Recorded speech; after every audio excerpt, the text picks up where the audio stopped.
welcome to the stage Ameriplan's founders, Dennis and Daniel Bloom.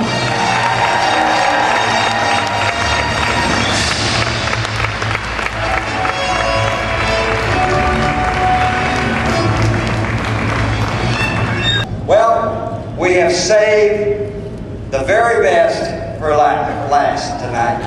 All right?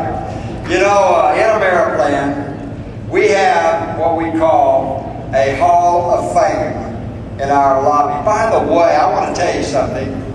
Daniel kind of gets upset when I do this because he doesn't like me to spend a lot of money. But when we built the building out in Plano, I said, Daniel, we have got to have a lobby that just knocks your socks off, okay? And I want to tell you, from that rotunda out front to that rotunda in the back, I spent $6 million.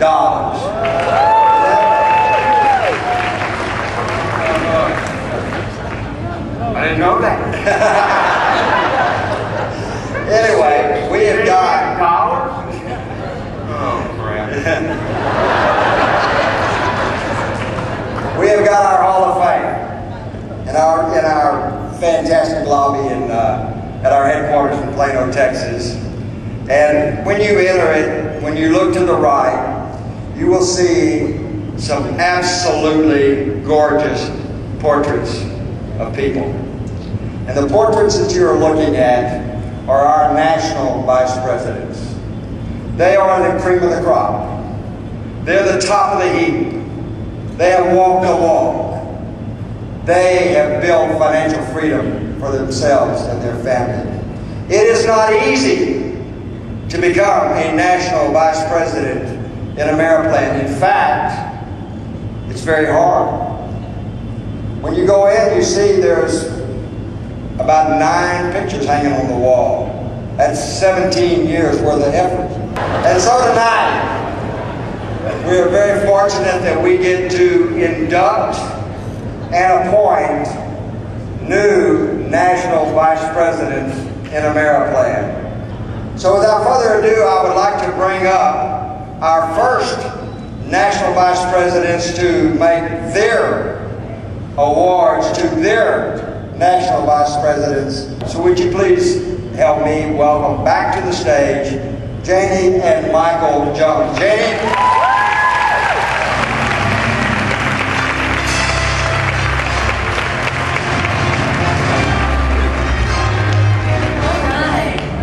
Waiting for this night. Our first MVP, her name is Kelly Fuller, and I called her 6 years ago. And she had a 1, a 2, a 3-year-old, and 2 teenager stepsons. And I was doing the presentation, and her little girl kept on hanging up on me. And I kept on calling her back, and she would hang up, and it took me 30 minutes, but she said, this sounds really great. So she signed up, and then I kept on thinking, how is she going to find the time to work this business? But she was really committed. She had a dream. She wanted to be home with her children. And she worked the business 7 to 9. 7 to 9, and was very, very consistent. As a matter of fact, there was a couple of times I would call her at 7 o'clock, and she said, hey, I'm working 7 o'clock. And I said, all right. So she kept on working those hours, and then once she started growing her income, she started putting a little bit of more time and started getting babysitters, But it was really neat because she was able to build her business, and she was still at home, while she had a babysitter. And she came in and had a lot of learning curves. This was actually her first home-based business. She's never ever done anything at home, at a business before. So she started building, and I'll never forget the first time she made her first prospect call. She picked up the phone and she hung up on them because she was so afraid. But she had a dream, wanted to be at home, kept on moving forward, and she moved to become a 6-figure income earner, and she's just amazing. She's a great leader, and I can't imagine doing this business without her. We love her, and I think everyone in our organization loves her as well, and I know they do for a fact. Kelly Fuller, would you please join us on stage?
If you'll indulge me for a minute, I know for people who don't know my team, this is kind of boring, but if you'll just indulge me for a minute.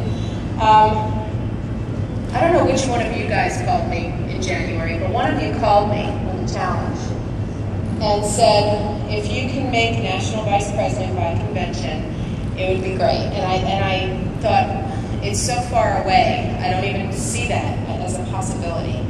I will tell you that 18 months ago, I had 0 national sales directors in my organization, not one, 18 months ago. The first one, Kathleen Strubin, if you wouldn't mind standing up. Kathleen Strubin. January of 2008. The next to follow, my dear friend, Vicki Crabtree.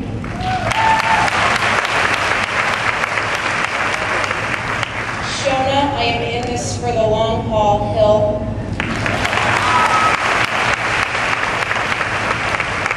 Christina Weiler. Danielle Browning.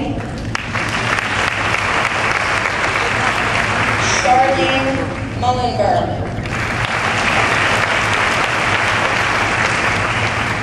Althea Pearson. Madam Marjorie Butler. Shara Benton. And Lisa Dempsey. The story goes like this.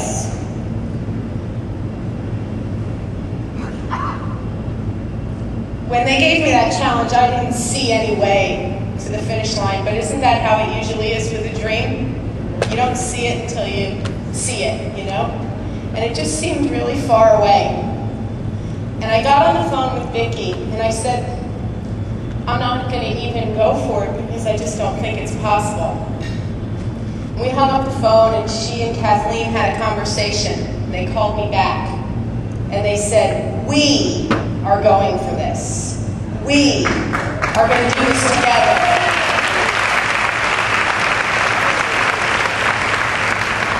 And I still didn't see it, and she said, you don't understand, we're a team. And this team, you guys are unbelievable. I mean, this isn't mine, this is yours. It is.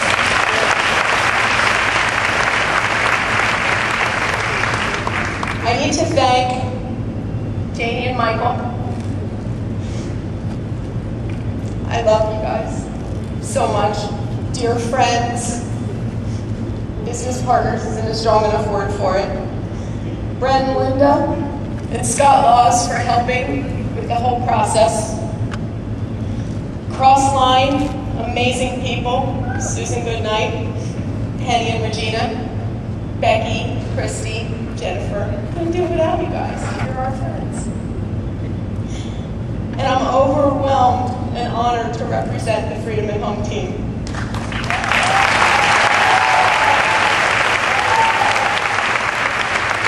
And the most important thing I want to say to the rest of you who indulged me for that period of time, that this isn't mine, it's yours if you want it. And if you want it bad enough, you'll go get it. And like I say, when we talk one-on-one, don't tell me, show me. Don't stand up and jump up and down and say, I want 25K, I want 50K. Go get it, because you deserve it. And I thank you all very much.